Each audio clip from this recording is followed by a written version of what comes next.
I'm Lisa. And I'm Jonathan. And we're Creative for Learning. Today we are going to talk about haircuts and what's holding us back from doing what we really want to do.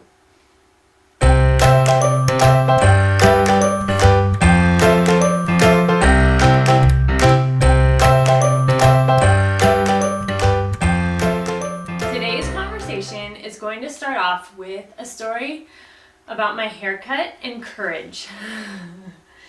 Then it's going to move into what that might mean or how we've kind of connected it with teachers and students and what might be holding them back from doing, or holding us back, or anyways. All of us. All of us. Holding everyone, teachers, students, holding us back from doing what we really want to do. So, this is funny because I was thinking about it before we started filming, and I'm like, we're going to be talking about my hair, and I don't actually like to draw a whole lot of attention to me personally and like what I look like. I don't tend to, I'm just kind of a functional person.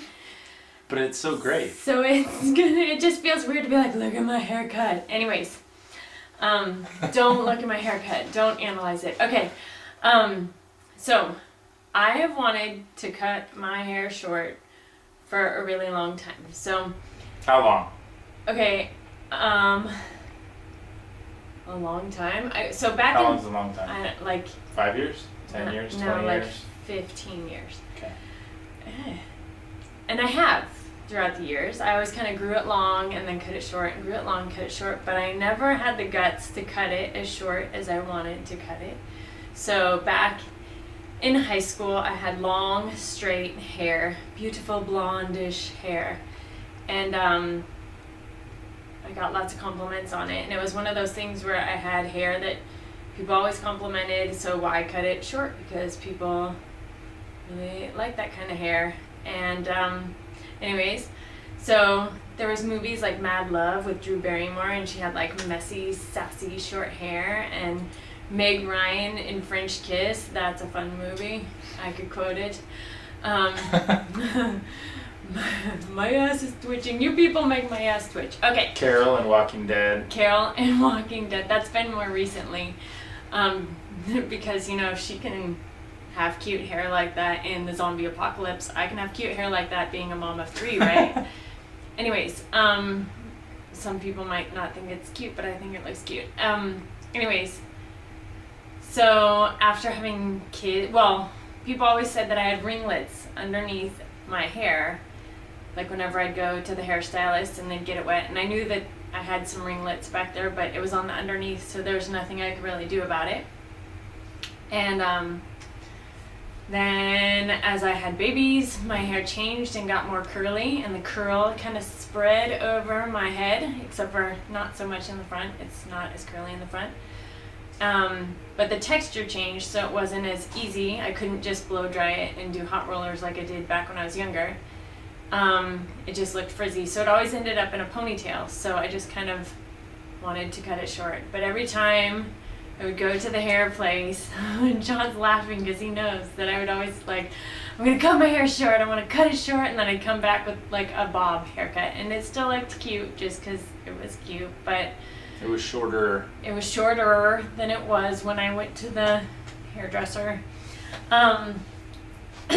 Yeah. And so then we moved to a new state, and I did some research, went to a hairdresser, and I was like, okay, the thing is, I don't know what my curl is going to do, because at different lengths it curls more or less. And so I just needed someone that was willing to kind of look at my hair and see what they thought I could do. And so she cut my hair short, but not, I just kept looking, and I was like, I could still go shorter, I think, and I want to go shorter. And so then when we went back to California, I told John, I'm like, screw it, I'm going to contact my friend. She knows me, she knows my style, and I'm just going to tell her to cut it, and we'll figure it out. And why are you laughing? Because it's cute. Because it's cute. What was your side of the story? What did I do? No, just keep going. Okay.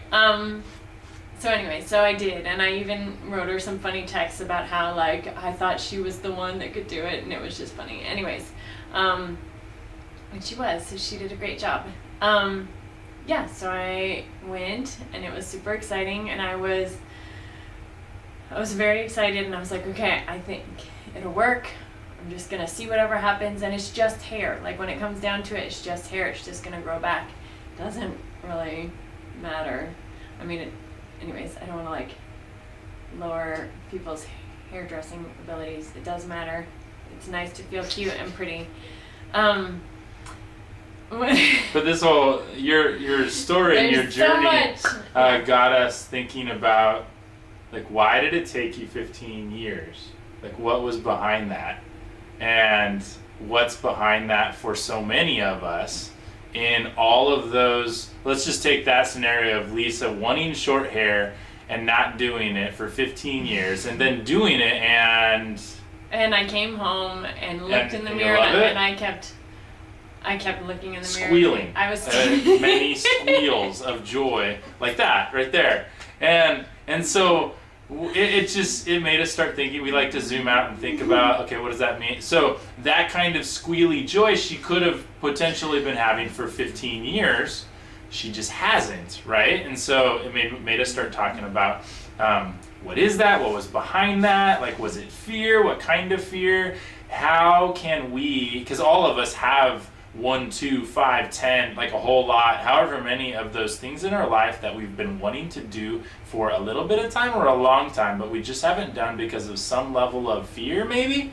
And what is that? How can we get past that so that we can squeal in joy because now we're doing it? I want to go into that conversation. It was at varying degrees throughout the 15 years. It wasn't like for 15 years I've desperately wanted to. It came like just as the years went on. I kept like, yeah, I'll cut it short. Okay, it wasn't as short as I wanted. Like deep down, it was always kind of in there that I could go shorter.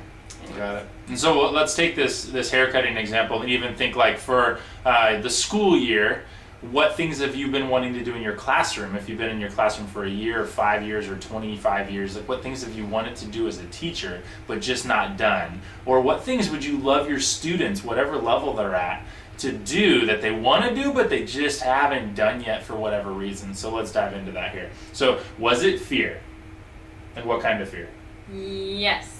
So there was the fear that I would cut my hair short and it would look ridiculous because I had, there's like the mental picture of a mom haircut, and I'm a mom now, and I didn't want to just give in to having a mom haircut, or I didn't want the negative like connotation of a mom haircut, knowing that cutting my hair short is then fulfilling kind of the mom haircut. So then I had to get past that, like, whatever, I want my hair short, and if people call it a mom haircut, then they can call it a mom haircut. I just want something easy. So was it that you didn't want it to look ridiculously bad for you or for other people? Both. Both, okay. I didn't want to look in the mirror and not feel so pretty. Yeah, I mean, but you're always pretty. Thanks. But I get the feeling too, though. So let's explore that side first. Afraid that you wouldn't look pretty. So how long would that take to get over? How would you get through that part of it? Would that take very long? For me, no, just because I know that it'll grow back. And I'm looking out my eyes, so I'm not really seeing myself very often. So as long as it felt nice, I knew that I'd be pretty much okay. Okay. So if it was 100% fear, then how much? That was like 10%? 20? 25? Yeah. Not a lot, right? So the rest, was it the rest of it was fear of looking ridiculous to other people? I guess, yeah. But then it's funny because I don't necessarily think of myself as the type that cares a whole lot about what other people think, but it's definitely there. I think most of us, if we were honest with ourselves, we would like to say that, yeah, I don't care what other people think. Look, I can just do it. But then really when it comes down to it, so like we're just wondering how many of our decisions now are based off of how much we think other people are thinking about us, right? If it was 25-75, not just for us, for all of us, maybe it's a different scale for you. Do a little internal analysis and see what yours is. Take one of the things you're afraid of and break it down this way. How much of it is you're afraid just for yourself? Like if nobody saw it, would you be afraid or would you be okay? Or if everybody saw it, then how much of it is other people? And you do that math, maybe put it down in the comments. So then explore the side with being afraid of what other people would think about it, or are you afraid they would doubt your decision or your... That they'd think that they would doubt my intelligence because of my haircut. Not necessarily, but just Because you have a mom haircut? Because I'm a mom haircut. Well, if it looked really bad, people would be like, what? That looks really bad. I don't know. See, my friends would be fine with it because they're like empathetic. So that's why when I think about it more, it does just seem crazy. Why didn't I just cut my hair sooner? But it's not crazy. It's real. It's a real really, feeling. yeah. So then you just made two different groups again. Let's explore those ones, right? So you were, if we're talking about afraid of what other people think, you just mentioned your close friends and the people that you really trust, and you were not afraid that they would judge you or mock you or anything. If anything, those would be fun memory conversations of, oh my gosh, can you believe how this, right? Am I turned reading out, that right? but at least you had the courage to do at least. But they'd be empathetic with you. Yeah. So then the fear wasn't really that. Yeah. It was, how would you label the other people? I think there's like my close, safe inner friends, and then there's like the other circle, and then like acquaintances. I think it's like the middle circle of people. The acquaintances people. No, before acquaintances. The, like, not necessarily my inner circle, but like... The people that are not awesome, great friends, but are more than acquaintances. Yeah. Okay, so what were you afraid of about them? That they would think that it looked bad and make jokes about it in like a sarcastic way, like, oh, you got the mom haircut and it didn't turn out okay, and then make me feel bad. So let's just say one of the storylines in my head was, I'm gonna cut my hair short.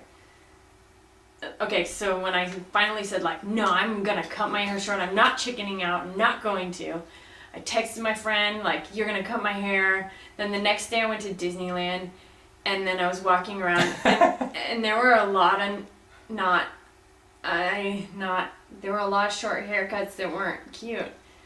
Is that me judging? Anyway, so but they weren't, and I was like, oh, I could look like a Q-tip, and I don't want to look like a Q-tip, but I have no idea what my curls are gonna do. So there was that, like, I could cut my hair short, and I look in the mirror and be like, oh my gosh, that turned out really bad, and then I'd be working with myself on like, okay, it looks really bad, but it'll grow out, and like I'm working on my own inner dialogue. So then if I was like, okay, I'm cool with being able to like struggle through this and like have the daily like, oh, okay, that doesn't look very good, but it'll grow out and I'm okay and I'm confident, whatever. But then if anyone else were to be like making fun of it, I don't know if, because I'm trying to like get my inner balance going, if they were to make fun of it, even if they're trying to do it in like a loving way, it would set it back. Because you have to have that constant like inner talk where you've got the lies coming in about like, you're not pretty, whatever. And so you shouldn't be confident, so you should go hide somewhere, whatever it might be. Whatever. So then I wouldn't be able to like handle it.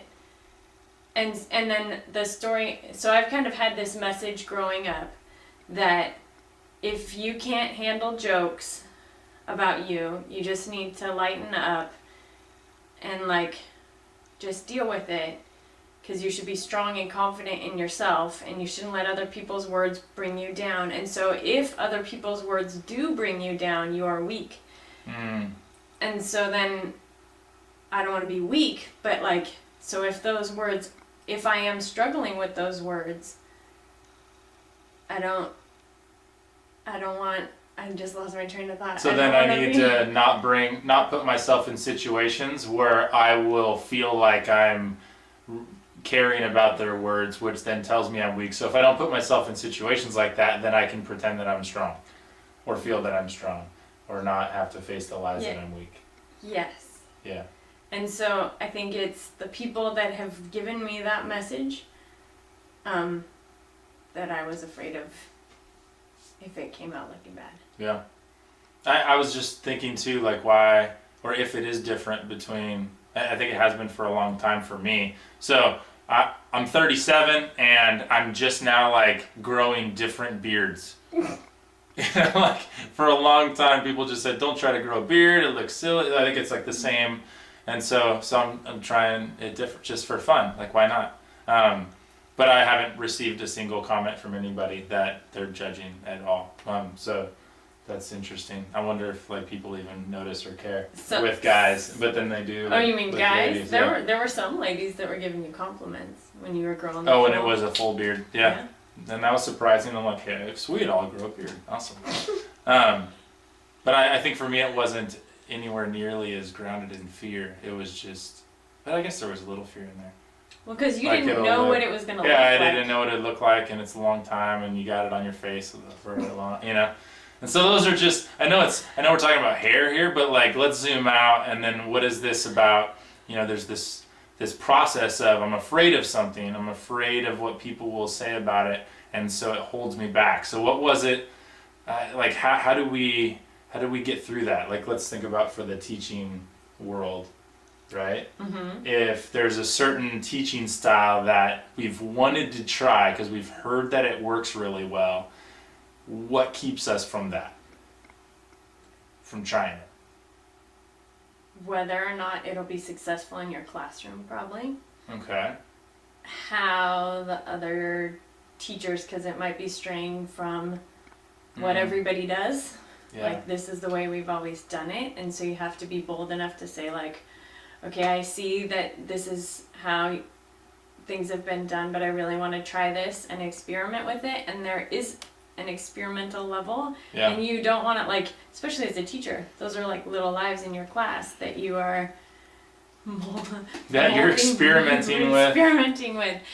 And I mean, most of the time knowing though that we're going to guide them down the learning path. Like, and whatever experiment we do, we're going to do the best with it. You know, we're teachers, we know how to adjust. But I think there is something in that we feel this responsibility with their lives and their knowledge. I only have them for a year, so if I spend their year with them as guinea pigs, right? There's that negative connotation with guinea pigs, that they're my guinea pigs, and if I screw it up, then I should have just done what I did last year, which then just has us with the same curriculum for 25 years, you know, which isn't good either. So how do we have to go through this phase where we look at the fear and go, you know, staying there is not, it's like the movie The Croods, right? Like, never not be afraid, you know? So at some point we have to go out and try it, don't we? And like, there's no in-between stage. You don't get to like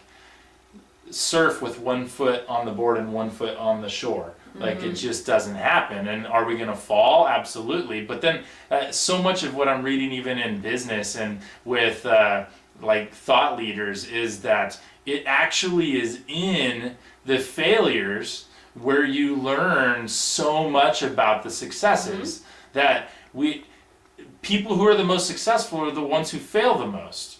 And it's not just because they're trying stupid things. It's because as you try something big, you find something like smaller, you know? I'm reading a book called Bold, and it's all about bold companies and bold people and what they do and how they learn things. And I think it was in Google, that it was while they were trying to go to Mars or something huge like that they discovered. No. It was while they were trying to invent AI. I think that was the one. It's one of those big, like monstrous goals that they discovered. They didn't get all the way there, but they discovered halfway Google AdWords. And they came up with like the sorting of words and keywords and all of that. And Google AdWords is like one of their biggest profitable strains right now. And had they not pursued that big goal, they wouldn't have succeeded with that smaller one. And so I think in our classroom, as we take these big audacious leaps towards something else. Like maybe you want to try a flipped classroom. Maybe you want to try students teaching. Maybe you want to try whatever the Google Classroom. Maybe you want to try Genius Hour. Maybe you want to try 20% time. Like whatever the new thing is that you're wanting to try, what's like, how long are we going to go without doing it? Like, and then how much could we be squealing for joy if we tried it? Sure, we may totally fail, but in that failing, it's not a complete failure. It's actually a certain percent of a success, because now we have this historical experience that we can use for the next try. So like going back to the haircut, I could have chopped my hair off and been like, yep, it looks like a Q-tip. This is what my curls do.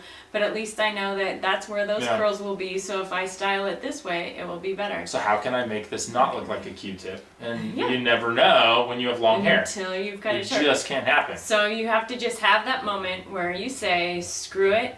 It's worth the risk. I'm going to try. And in that, then, how can we model that for our students? Because our students need to grow up and become adults that are willing to try, knowing that it leads to success, right? And so how can we, like, can't we walk them through our process as teachers? All right, so class, I could either teach you the same thing I've taught the last 5 years, or I could try a new fun way. Which one do you want? They're going to say the new fun way. And then I say, there are times that I don't know how it's going to go. It might screw up. And so I'm going to need you to work with me. And part of what I want you to learn while we're doing this is that you can experiment and learn, and we can model that whole process with them. And then they actually get to see the success on the other side, because you risked, there was an awkward couple of times, or maybe you nailed it the first time, and then you get to go up from there. But then there's also the fear too, right? Like of the administration and other teachers. There's this phrase, I love, if you've never experienced despair.com, you just need to go there and see their posters. They're the funniest motivational posters ever. And I remember they're demotivational posters. There's one I remember, I think it's called Achievement, and it has a picture of all these blades of grass, and it says the tallest blade of grass is always the first to get cut. And there's really that feeling in teaching, right? If we like poke our head out to try something, or whack, like get back in line, because you're gonna screw up and mess up our students. And so I just wish there was a culture in schools and education where the experimenter, the learner, the lifelong learner, which we want our students to be, like as a teacher, if you were the lifelong learner, that was the person held up as, look at how much they tried. Sure, they had 3 fails, but look at this success that they wouldn't have had if they hadn't had these 3 fails. Instead, we hold up the person who is static in a lot of places. And if you're in one of those places, we just want to encourage you in that and in your fears. And if you're in one of the places where you get to experiment, man, trailblaze for us, share, because we need the hope of, look, I trailblazed, and yes, this is what that looked like as I was in the fail moments, right? But then this is where I ended up. I was just thinking about, you modeled that with your students when you were designing some of the resources that you use in your classroom, right? Yeah. I would just teach what I was doing. Activities. Alrighty, so I would also share places I was learning in my own life. Yeah. Like as I learned to change a car battery, I told them how I learned it. I looked up on YouTube, I watched some video, or how I learned to change my car brakes, or how I learned whatever the thing was. I would just tell them what I was learning so that they saw that a teacher was still learning and could learn. Like I wanted them to believe that they could learn anything if they just put in the work. Like we live in a world with so much information. So just try. Yeah. So question of the day. What's something that you really want to do but haven't? Maybe it's been a short-term one or for a long time. Might make you squeal. Yes. That seems awkward. All right, put that. Okay. What is the thing you've really wanted to do but haven't? Put that down in the comments and we'll encourage each other. So thanks for being here and keep being awesome.